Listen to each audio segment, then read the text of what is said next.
Isang Taiwanese national ang naaresto na pangunahing suspect sa likod ng brutal na pagpatay sa isang Chinese national na kinilalang si Xiang Yang, na ang mga pinagputol-putol na bahagi ng katawan ay natagpuan sa loob ng isang drum sa Binondo noong 15 ng Pebrero.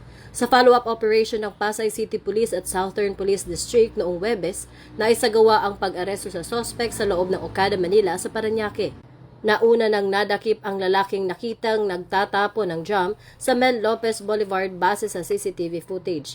Bagamat nasa kustudiya na ang mga pangunahing suspect, patuloy pa rin ang investigasyon ng mga otoridad sa motibo sa likod ng krimen habang inihahanda ang mga kasong kaharapin ng mga ito sa Pasay City Prosecutor's Office. Mula rito sa tanggapan ng tagapag-ugnay ng Pambansang Pulisya, ako ang inyong alagad ng batas, tagataguyod ng Balitang Pulis, Patrolwoman Sari Bernales, nagbabalita para sa Police News Express. At ito ang bagong PNP para sa bagong Pilipinas, serbisyong mabilis, tapat at nararamdaman.